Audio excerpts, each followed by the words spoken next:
হাসনাটি বড়ধুবাদী এবাদত আলী মাধ্যমিক বিদ্যালয়ের পক্ষ থেকে আমি মোহাম্মদ শরীফ উদ্দিন সিনিয়র শিক্ষক।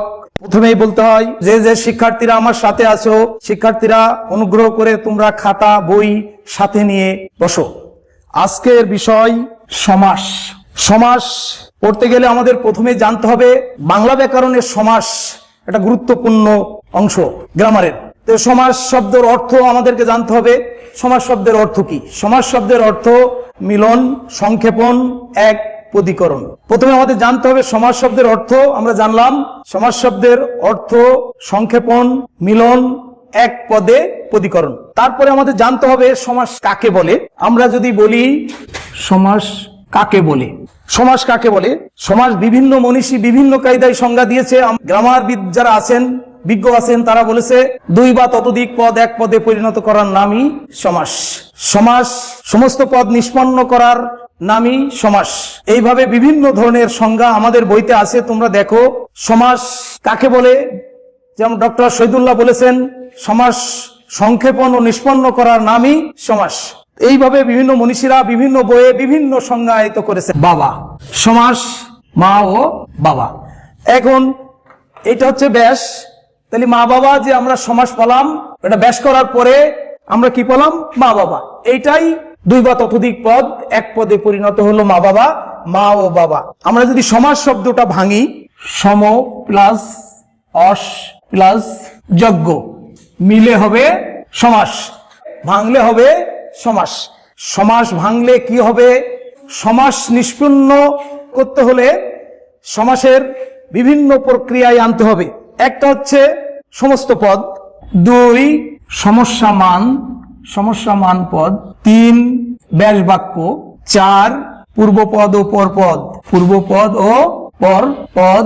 আমরা এটা বুঝতে পারছি যে আমাদের সমাস নির্ণয় করতে হলে চারটে প্রক্রিয়া লাগবে। এই প্রক্রিয়ার মধ্যে সমস্ত পদ, যেমন আমি বলছি সিংহাসন, সিংহাসন, এইটা সমস্ত পদ, সমস্ত। সমসমান সিংহ চিহ্নিত যে পদ, তাহলে এটা সমসমান পদ। ব্যাস বাক্য, এইটা সমসমান পদ। ব্যাস বাক্য সিংহ চিহ্নিত যে পদ, পরপদ সিংহ চিহ্নিত যে পদ। এখন আমরা বুঝি যে সমস্ত পদটা কি? সিংহ, সিংহাসন, সমস্ত পদ। সমসমান পদ, এটাকে যদি আমরা আলাদা আলাদা করে কোনো পদ ধরি, পদকে ব্যাখ্যা করি, তাহলে কিন্তু সমস্যা থেকে যাচ্ছে, তার পূর্ণাঙ্গ অর্থ আসবে না। এই জন্য এটা সমসমান পদ। ব্যাস বাক্য সিংহ চিহ্নিত যে পদ, এটা সম্পূর্ণ একটা ব্যাস। এই ব্যাসের আবার দুটো ভাগে ভাগ করা হয়েছে, একটা হচ্ছে পূর্বপদ আর একটা পরপদ। এইটা হচ্ছে পূর্বপদ আর এইটা হচ্ছে পরপদ।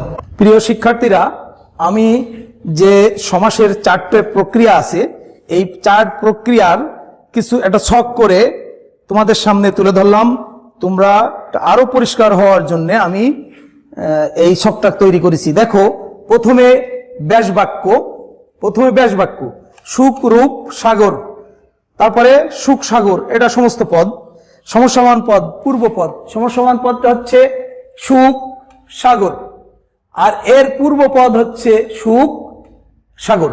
তাইলে আমরা যে চারটে প্রক্রিয়ায় সমাস নির্ণয় করতে যাচ্ছি, এই চারটে প্রক্রিয়া যদি আমরা সমাসে না জানি, তাহলে এইটা ব্যাস করা দুঃসাধ্য। প্রিয় শিক্ষার্থী, আজকে আমরা যে প্রথম থেকে শুরু করেছি সমাস, সমাস শব্দের অর্থ, সমাস কাকে বলে, সমাস শব্দটা ভাঙলে সম প্লাস অস প্লাস যজ্ঞ সমাস মিলে সমাস নির্ণয় করতে গেলে যে চারটে প্রক্রিয়ার আগে সমস্ত পদ, সমসমান পদ, ব্যাস বাক্য, পূর্বপদ ও পরপদ, এইটা আমরা জানতে পারলাম। প্রিয় শিক্ষার্থী, ক্লাসে রীতি টানছি। শিক্ষার্থীরা তোমরা ভালো থাকো।